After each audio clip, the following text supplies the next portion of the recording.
Madam madam చూడరా madam madam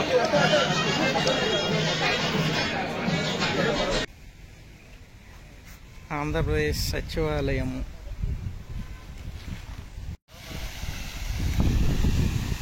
సచివాలయం దగ్గరలో ఒక విజిటర్లందరికీ సరదాగా సాయంత్రం టైంలో కూర్చోడానికి ఒక అద్భుతమైన పార్క్ని అయితే ఏర్పాటు చేశారనమాట.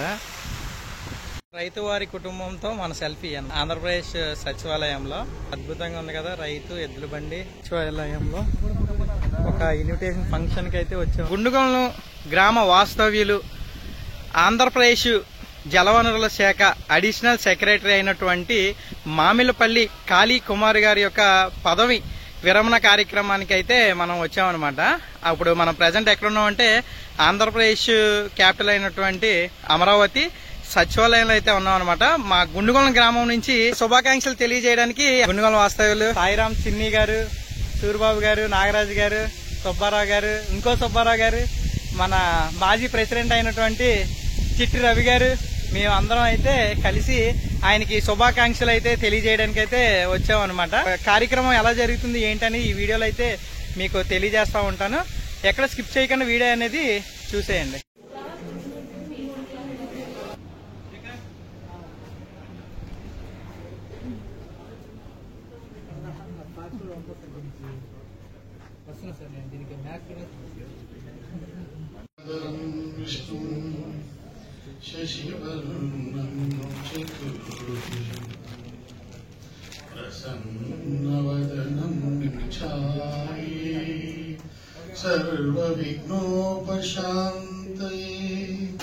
స్థానంలో ఆశీర్వాదం కావాల్సిందిగా కోరుతున్నాను. మేడం గారు సీతామహాలక్ష్మి గారిని కూడా ఆహ్వానిస్తామని కోరుతున్నాను.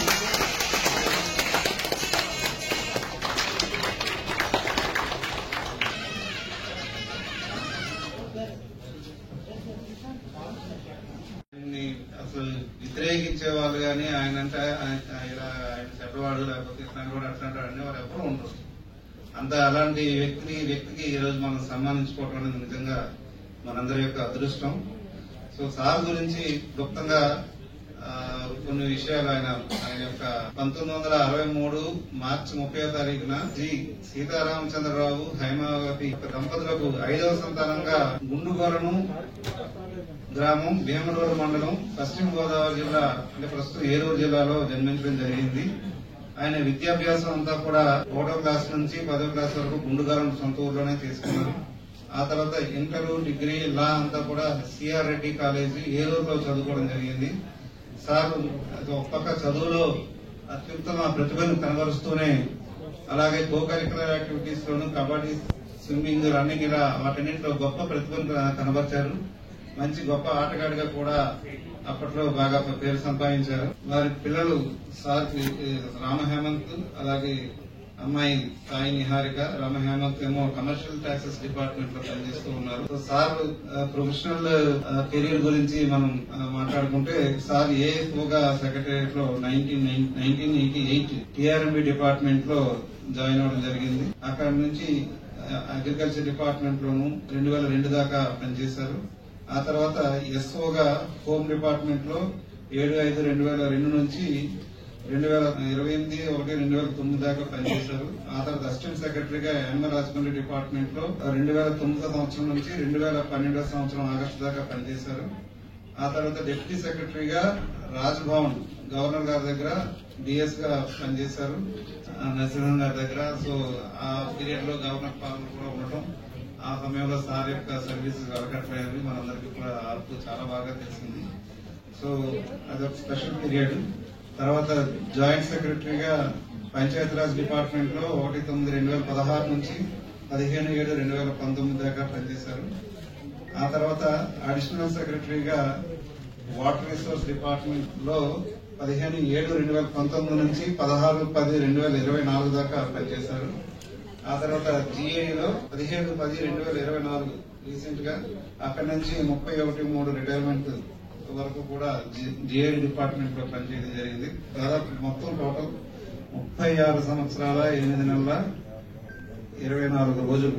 సో సుదీర్ఘమైనటువంటి సర్వీస్ మొత్తం అంతా కూడా మన మధ్యనే మన సెక్రటేరియట్ లోనే. సో కొంతమంది ఏంటంటే బయట ఏదో ఉద్యోగం చేస్తారు కొంతకాలం, ఆ తర్వాత ఇక్కడ సెక్రటరీకి వస్తారు, సెక్రటరీ రిటైర్ అవుతారు, లేదా కొంతమంది సెక్రటరీలో పని చేస్తారు, తర్వాత బయటకు వెళ్ళి బయట రిటైర్ అవుతూ ఉంటారు. అలా కాకుండా మొత్తం ప్రస్థానం అంతా కూడా సెక్రటేరియట్ లోనే మన మధ్యనే చేయడం జరిగింది. సో ఈ యొక్క 36 సంవత్సరాల యొక్క ఉద్యోగ జీవితం మన మధ్యనే గడిపి రిటైర్ అయ్యి వెళ్ళడం అంటే మనకి, అలాగే అదేవిధంగా సార్కి కూడా ఒక భావోద్వేగమైనటువంటి పూరితమైన సంబంధం.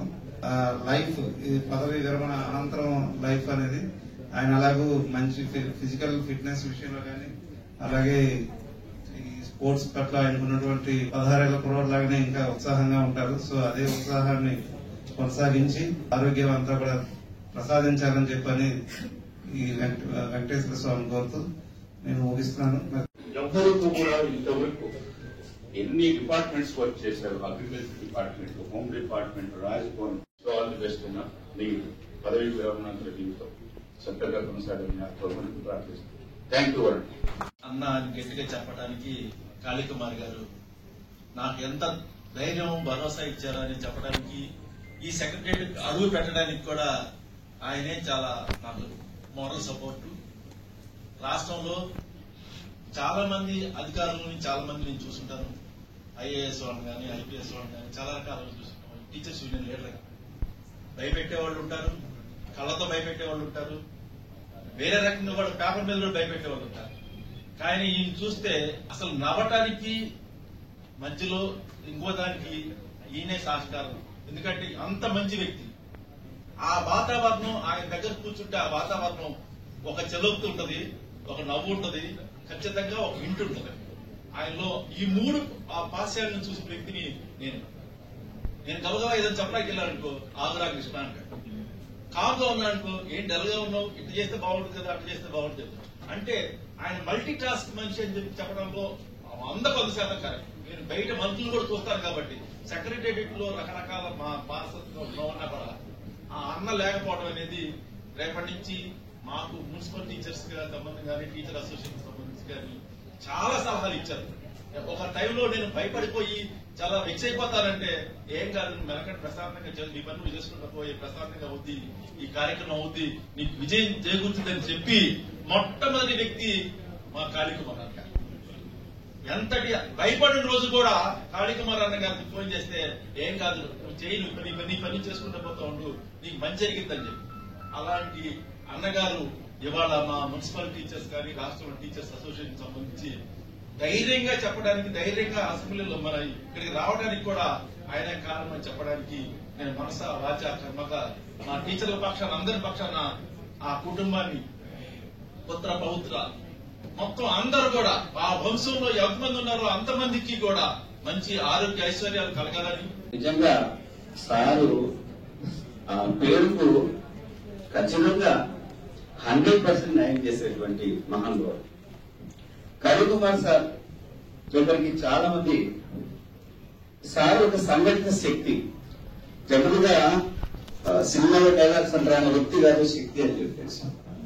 నిజంగా ఏ పదవిలో ఆయన లేకపోయినప్పటికీ కూడా సెక్రటరియట్ లో చాలా మంది నాకు కూడా కనపడ్డారు. ఏదైనా పని మీద వస్తే కాళీకుమార్ సార్ పలానా డిపార్ట్మెంట్ లో ఉన్నాడు అంటే ఒకసారి కాళీకుమార్ సార్కి రారాదా అనేటువంటిది. నేను వచ్చిన కొత్తలో కాళీకుమార్ సార్ అంటే తెలియదు, కానీ తర్వాత కాలంలో పలానా డిపార్ట్మెంట్ లో కాళీకుమార్ సార్. సచివాలయంలో చాలా మంది ఉద్యోగులకి ఎవరు తెలియకపోయినా కాళీకుమార్ సార్ తెలుసు. ఏదైనా డౌట్ ఉంది లేదా ఏదైనా సమస్య ఉంది ఆయన దగ్గరికి వెళ్లేవాళ్ళు అంటే ఆయన దగ్గరికి వెళ్ళి ఒక భరోసా అంతే, ఆయన చేస్తాడు, అదొక నమ్మకం. అటువంటి పేరు సంపాదించుకున్నటువంటి కాళీకుమార్ సార్ ఈ రోజు రిటైర్ అయి ఇంత ఘనంగా ఏర్పాటు చేసిన నిర్వాహకులు అభినందనలు. మరి కాళీకుమార్ గారు మాకు చిన్నప్పటి నుంచి ఇన్స్పిరేషన్. నాకే కాదు, ఉమ్మడి ఆంధ్రప్రదేశ్ లో 23 జిల్లాలకి ఇన్స్పిరేషన్. ఆయన man of ethics and values. ఎంత గొప్ప మనిషి అంటే లిఫ్ట్ దగ్గర ఉన్న వ్యక్తి దగ్గర నుంచి రిక్షా కూలీ వరకు అందరినీ గౌరవించి మాట్లాడతారు. శ్రీరాముని వినయంలో ఎదురెళ్లి గౌరవించి నమస్తే పెట్టి మాట్లాడేవారంటండి. అలాంటి శ్రీరామచంద్రమూర్తి లాంటి చక్కని వినయ విధేయతలు ఉన్నటువంటి గొప్ప ఆదర్శమూర్తి మన కాళీ గారు. మరి మేడం గారు రామచక్కని సీతమ్మ, మనకి వంకాయ వంటి కూర సీత వంటి భార్య అంటారు చూడండి, అటువంటి మేడం గారు. మరి విజయ ప్రస్థానుడైన శ్రీమూర్తి యొక్క కోఆపరేషన్ ఉంటుంది. మరి ఇంకో చెప్పాలంటే కాళీకుమార్ గారు ఎప్పుడు కూడా ఎన్నో కుటుంబాలకి ఒక బెస్ట్ కలిగేషన్. ఆయన సర్వీస్ లో మదర్ తెరీసా, మనం మదర్ తెరీసా గురించి చదువుకుంటాం. ఆ కైండ్నెస్, ఆ హెల్పింగ్, మరి డ్యూటీ మైండెడ్నెస్ లో మనం చూడండి. నిజాయితీలో వావిలాల గోపాలకృష్ణ గారి నిరాడంబరమైనటువంటి నిస్వార్థమైన సేవకుడు. మరి వినయ విధేయతల్లో గాని, ఆలోచనలో గాని, అభిరుచుల్లో గాని వివేకానందులు లాంటి వారు. ఇంకా అన్ని విధాలు చెప్పాలంటే ఆయన ఒక మన ఆంధ్ర అబ్దుల్ కలాం అనొచ్చు. అతిశయోక్తి కానే కాదు. అటువంటి గొప్ప వ్యక్తి మధ్య మనందరం కూడా చక్కగా పనిచేసామంటే చాలా కంఫర్ట్ గా ఉంటుంది. ఆయన యొక్క కంపెనీ గాని, ఆయన యొక్క స్నేహం గాని, ఆయన యొక్క సహాయం గాని. అటువంటి అరుదైన వ్యక్తులు, మరి అటువంటి ప్రముఖమైన వ్యక్తులు మరి చాలా అరుదు. 100కో 1 ఒకరు ఉంటారు. అలాంటి గొప్ప ఆఫీసర్ ని ఈ రోజు మనం రిటైర్మెంట్ సందర్భంగా మరి ఇలా అభినందించుకుంటున్నాం, సత్కరించుకుంటున్నాం. ఆయన పుట్టిన గుండుగోలు, మరి తెలుగు నేల గర్వించదగ్గ వ్యక్తుల్లో మన కాళీ గారు ఒకరని చెప్తూ ఈ అవకాశం నాకు ఇచ్చినటువంటి పెద్దలందరికీ ధన్యవాదాలు. జై హింద్. సభాధ్యక్షులు అలాగే పెద్దలు రామచంద్ర ప్రభు గారికి అందరికీ కూడా నా నమస్కారాలు. నేను ఈ కాళీకుమార్ వాళ్ళ అన్నయ్య. నా పేరు కాళీబాబు. ఇక్కడ ఇందాక మీరు కాళీకుమార్ ఈ సేవలు గాని, లేకపోతే సహాయ సహకారాలు గాని, ఈ సంస్కారం గాని ఎలా వచ్చినాయి అనే దానికి మా తల్లిదండ్రులు కారణం. మా తండ్రి గారైన సీతారామచంద్రరావు, మా తల్లి గారైన హైమావతి గారు. మాకు చిన్నప్పటి నుంచి కూడా సంస్కారం అనేది ఎలా, ఇతరులతో ఎలాగా మనం బిహేవ్ చేయాలి, అన్నార్థులకు ఎలా ఆదుకోవాలి, అది ఇంటికి వచ్చిన వాళ్ళకి మజ్జిగతో గాని లేకపోతే పచ్చడేసి పెట్టినా కూడా ఎలా ఉండాలి, మనకేముందని కాదు. ఎందుకంటే మేము వ్యవసాయ కుటుంబం నుంచి వచ్చిన ప్రస్తావన మాది. మా కుటుంబం కూడా ఉమ్మడి కుటుంబం, చాలా పెద్ద కుటుంబం. మా నాన్నగారికి 6 అక్కచెల్లెళ్ళు, 2 అన్నదమ్ములు. ఇక్కడ మా బాబాయ్ కొడుకు కూడా వచ్చారు. అంతటి కుటుంబాన్ని కూడా ఆయన ఒక విలువలతో పెంచారు. మా చిన్నబాబు గారిని అయితే ఆ రోజుల్లోనే మద్రాసులో చదివించారు. అంటే ఇవన్నీ కూడా 50s లో జరిగి ఉంటాయి. ఆయన మా నాన్నగారి ప్రస్థానం కూడా ఎలాగంటే ఆయన చాలా చిన్న వయసులోనే తండ్రి కోల్పోయి అయినా సరే ఆయన కుటుంబాన్ని చూసుకుంటానే ఆ రోజుల్లోనే సుప్రీంకోర్టు వరకు పోయి వచ్చిన ఘనత మా తండ్రి. అలాగని చెప్పి ఏ రోజున వేరే సైడ్కి వెళ్ళకుండా మమ్మల్ని పనితో పాటు, చదువుతో పాటు పని ఉండాలి. మేమందరం కూడా, మేము 5 కూడా, అక్క చెల్లెలు 3 మేము. ఇక్కడ మా చెల్లి ఉంది. మా ఇద్దరు అక్కలు కూడా పెద్ద బాబు గారు ఎయిర్ ఫోర్స్ లో చేశారు, 2వ బాబు గారు ఎయిర్ ఫోర్స్ లో చేసి ఇండియన్ బ్యాంక్ లో చేశారు, మా 3వ బాబు గారు సింగయ్య కాలేజ్ చేశారు, మా చెల్లి హిందీ టీచర్ గా రిటైర్డ్ అయ్యింది. అంటే మేమందరం కూడా, అంటే నేను తప్పితే మా నలుగురు కూడా ఈ ఉద్యోగ ధర్మాన్ని పాటిస్తూనే వచ్చారు. అయితే ఆ సంస్కారం అనేది మా తమ్ముడికి చిన్నప్పటి నుంచి. మేము ముద్దుగా అందరూ ఆటోడు గారు చంటి, మా చంటోడు ఎప్పుడే రిటైర్డ్ అయిపోతున్నాడంటే ఓ పక్కన ఫ్రీ అయిపోతాడని కాసేపు బాధపడతాడండి. ఎక్కువ టైం ఈ సెక్రటేరియట్ కి నేను మొత్తం జరుగుతుంది ఇక్కడ. అలాగే రత్నరాజు గారి కాడి నుంచి ఇప్పుడు చెప్పిన అందరితో కూడా నాకు మంచి అనుబంధం ఉంది. అందుకే నేను చొరవ తీసుకుని ఇక్కడ మాట్లాడడానికి, వీళ్ళందరూ నా సొంత వాళ్ళే కదా అని మాట్లాడడానికి వచ్చేసాను. నిజంగా మాట్లాడాలంటే సొంత వాళ్ళ గురించి మాట్లాడడం, ఎందుకంటే ఉద్వేగం వచ్చేస్తుంది. అలా కాకుండా మా తల్లిదండ్రులు ఆ సంస్కారాన్ని నేర్పడం, మనిషికి అవతల శత్రువైనా సరే మన దగ్గరికి వచ్చినప్పుడు సహాయం చేయి. మా ఫాదర్ ఇదే చెప్పేవారండి. ఎందుకని నీ అవసరం ఉండబట్టేగా అవతల ఎటువంటి కూడా నీ దగ్గరికి వచ్చాడు అని ఆయన చెప్పేవారండి. దాన్ని ఫాలో చేస్తూ ఇవాళ నిజంగా ఇంతమంది మా తమ్ముడిని ఇంతమంది ఇంత గొప్పగా పొగుడుతున్నారండి మాకు. ఎందుకంటే మా కుటుంబంలో చాలా మంది ఉద్యోగం చేయొచ్చు కానీ తన మెంటాలిటీ చాలా చిన్నపిల్లడు మనసుతో ఏ సంతోషం ఏంటంటే మీరే చేయగలరు అంటే చేసి పెట్టి బలాఢ్యుడు.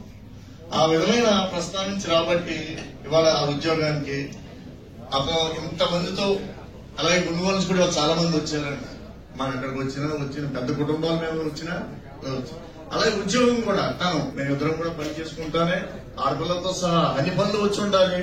ఎప్పుడైతే మన పని వచ్చినట్టు 10 మందిని కమాండ్ చేసే శక్తి వస్తుంది. మేనేజ్మెంట్ స్కిల్ అప్పుడే వస్తుందండి. మేనేజర్ అప్పుడే అవ్వగలుగుతాం.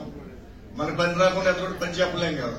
అవన్నీ నేర్చుకోవడం, అక్కడి నుంచి రావడం, ఇక్కడ నేర్చుకోవడం, 10 మందితో తన ప్రతిభని పలు విధాలు ఇక్కడ చూపించగలిగారు. అలాగే తన ఉద్యోగం కూడా ఏదో చదివేసుకున్నామని కాకుండా నా తమ్ముడు బిఏ చదివాడు, బిఏ తన సొసైటీ దేనికి వెళ్దాం అనేది గైడెన్స్ ఎవరో ఒకటి ఇస్తారండి. ఎవరో ఒకడు చేయబట్టుకుని ఎవరో రాయించలేరు, ఎవరో ఉద్యోగాన్ని ఇప్పించలేరు. మన స్వశక్తి మీద, అంటే మనకి ఎంతో కొంత లేకపోతే ఇక్కడికి రాలేమండి. దాని మీద నా తమ్ముడు ఆ ఉద్యోగం ఆ రోజున వెళ్ళి సంపాదించుకుని ఇవాళ ఈ స్థితిలో ఏషియన్ సెక్రటరీగా రిటర్న్ అవుతుందంటే చాలా గొప్ప విషయం అండి.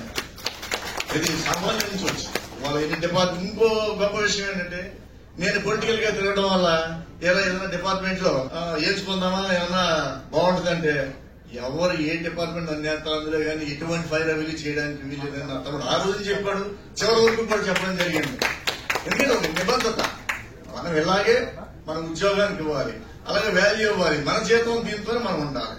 వేరే విధమైన ప్రస్తావన ఇది కూడా అందులో ఉండకుండా నా తమ్ముడు చేసుకుంటా వచ్చాడు. సహాయం చేసే గుణం కూడా మా తల్లి మా తండ్రి నుంచి మా దగ్గరికి వచ్చిన ఎవరికైనా చేసి పెట్టేది ఉంది కాబట్టి ఇంతమందితో ఏ పని ఉన్నా ఇందాక ఒక ఆవిడ చెప్పారు వీరే అనుకుంటా, నేను ఈ డెబ్బై సినిమా చేసినా కూడా నాకు ఈ ఏంటి బాధ ఏంటి అనుకోకుండా ఆయన మంచితనం కాబట్టి మీరు తిరిగి చెప్పగలుగుతున్నారు. కాళీకుమార్ కాబట్టి రిటైర్ అయినప్పుడు కూడా మానే పరిస్థితి ఉండదు. ఏంటంటే అది మాకు బ్లడ్ లో వచ్చేసింది అన్నమాట, చేసి పెట్టాలని. తనకి ఇంకెక్కువ వచ్చేసింది, ఎందుకని మీ అందరి సహచర్యంతో. అటువంటి గొప్ప వ్యక్తి నా తమ్ముడు అవడం నాకు గౌరవ కారణం. ఇంకోటి ఏంటంటే ఈయన పిఆర్ డిపార్ట్మెంట్ లో మేమందరం మా కుటుంబం అంటే నా బంధువర్గం అంతా కూడా గర్వించదగ్గ విషయం. పిఆర్ డిపార్ట్మెంట్ లో ఉన్నప్పుడు స్వయంగా మరి ఎంతమంది జరుగుతుందో తెలియదు కానీ గవర్నర్ గారు సతీమణి నా తమ్ముడి దగ్గరికి ఆయన చేసే డిపార్ట్మెంట్ లో నడుచుకుంటా వచ్చి మా కాళీకుమార్ దగ్గరికి వెళ్తాకి మీరు ఎందుకు పిలవడం నేను వెళ్తాను అని చెప్పారనేది ఉందంటే ఇవాళ అది రికార్డ్ అండి. అది ఒక గవర్నర్ గారు నరసింహ గారితో మాకు కూడా ఈయన రాజ్భవన్ లో చేపట్టి రాజ్భవన్ చూసి అదృష్టం మాకు దక్కింది. అలాగే అక్కడ జరిగే కార్యక్రమాలు 2-3 మేము అటెండ్ అయ్యాం. కృష్ణాష్టమి రోజు ఆయనతో కూర్చున్నాం నరసింహ గారితో. అంటే నా తమ్ముడు గాని నా మరదలు గాని అక్కడ వారు మనకు ఇదిగా ఉండేవారు. అటువంటి అపూర్వమైన ఘనత నా తమ్ముడు సాధించగలిగాడంటే ఇంతమంది ఉద్యోగస్తులందరూ కూడా ఆయన సహకరించడం, అంతకు మించి ఆయన కూడా మిమ్మల్ని అందరినీ కూడా సొంతోడు అనుకోవడం. మమ్మల్ని ఒక్కళ్ళే కాదు మిమ్మల్ని అందరినీ సొంతోడు అనుకున్నాడు కాబట్టి ఇవాళ ఇంతమంది రాగలిగారు. ఈ బిజీ టైంలో కూడా సాధారణంగా రిటైర్మెంట్ అంటే ఇవాళ అయిపోయేవాడికి మనం ఎందుకు లేదు తప్పుకెళ్ళిపోతుంటారు. అది ఇక్కడ కనబడతలేదండి. నిన్న రిటైర్మెంట్ కింద మా కుటుంబంలో అంతకు మించి ఇక్కడ అది కూడా రెండోసారి ఈ ఘనత ఈ గొప్ప ఇదంతా నా తమ్ముడికి మీద చూపించే మీ అభిమానం ప్రేమాభిమానం ఇవి ఆయన రిటైర్ అయిపోయినా కూడా మీ అందరూ అందివ్వాలి. ఇంకోటి ఏంటంటే నేను బాగా చూసింది నా తమ్ముడు కూతురు పెళ్లి. ఇందులో చాలా మంది అసలు పిలుద్దామా వస్తారా రారా అనుకుంటా వెళ్ళాం కానీ పిలవడం అనేది మన ధర్మం, రావడం అనేది వాళ్ళ ఆ టైం. అయితే 200 మంది దాకా వచ్చిన ఏకైక అదృష్టవంతురాలు మా తమ్ముడు కూతురు. అంతమంది ఉద్యోగస్తులు తన సాటి ఉద్యోగస్తులు వచ్చి ఆశీర్వదించారంటే అదంతా నిజంగా నా తమ్ముడు చేసుకున్న మా తమ్ముడు చేసుకున్న పుణ్యం కాదు, మా కుటుంబం మొత్తం చేసుకున్న పుణ్యం. ఇంతటి సహకారాన్ని అందించారు మీరు. ముందు ముందు కూడా మా తమ్ముడుతో అటువంటి ఏదన్నా ఉన్నా ఆయన మీకు అందరికీ కూడా తలలో నాలుగులాగా, ప్రస్తుతానికి తలలో నాలుగు కాకుండా జేబులో సెల్లగా అనుకోవాలి, ఆ విధంగా అందుబాటులో ఉంటారు. అలాగే నా తమ్ముడు గురించి గొప్పలు చెప్పలేదు నేను ఎక్కడా కూడా. నేను ఉన్న నిజాన్ని చెప్పాను.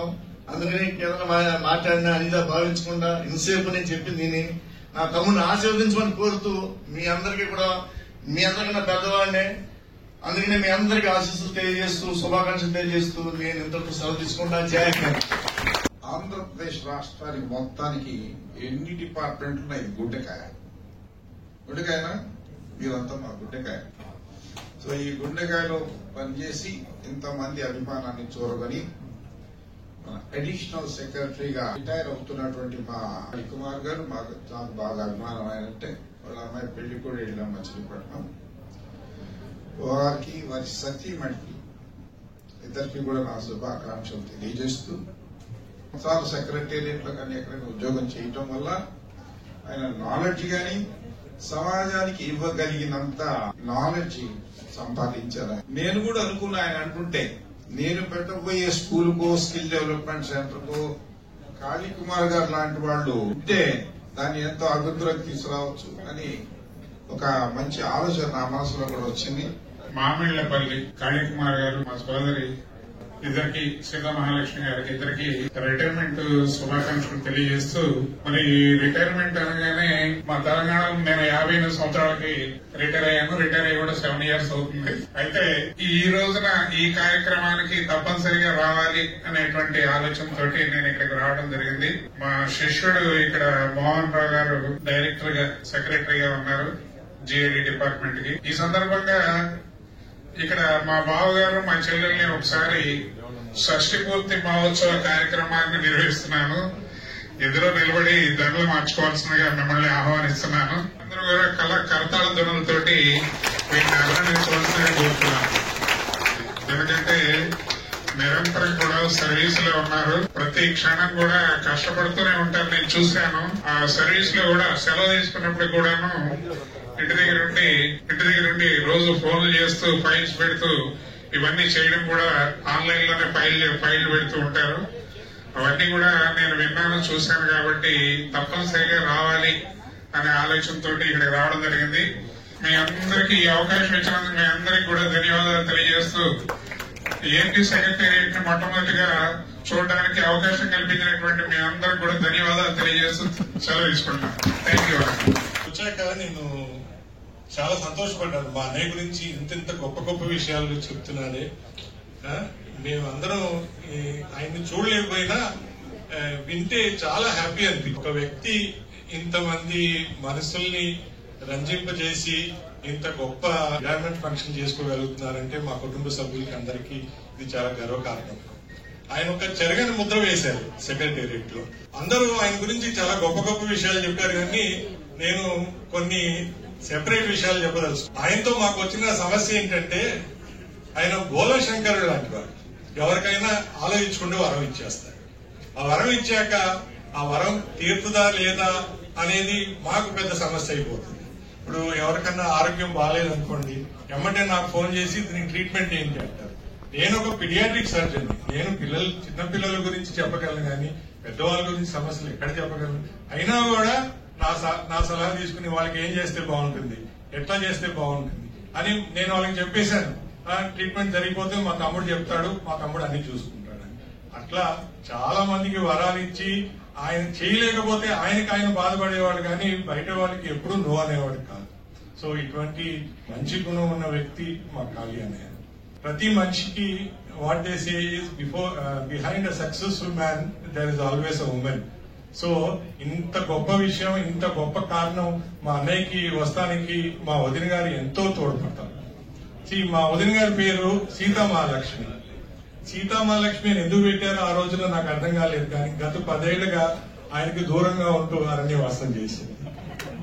కాబట్టి ఆ పేరు నాకు ఇప్పుడు అనిపించింది, ఆ పేరులో సీత ఎందుకు ఉంది అనేది.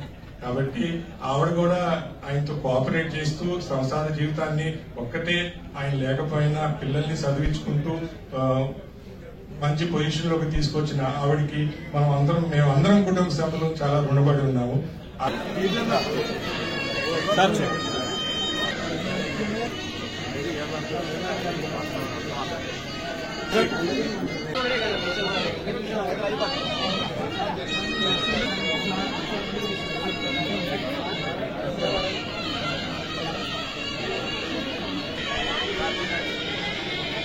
Okay sir.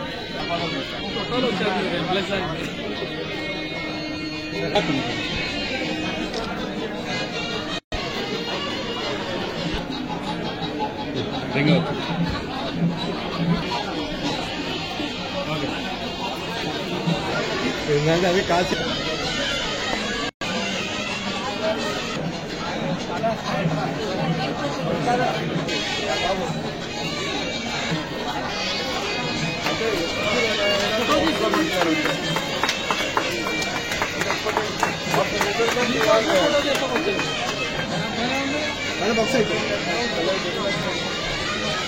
మేడం మీరు చూడండి. మేడం చూడరా. మేడం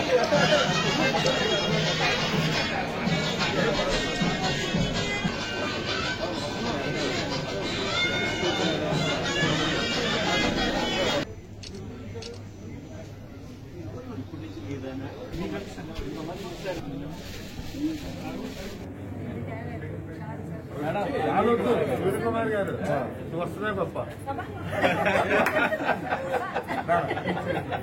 మాస్టర్ బాగా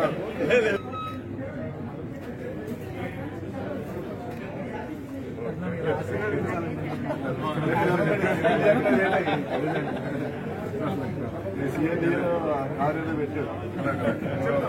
డిప్యూటీ కలెక్టర్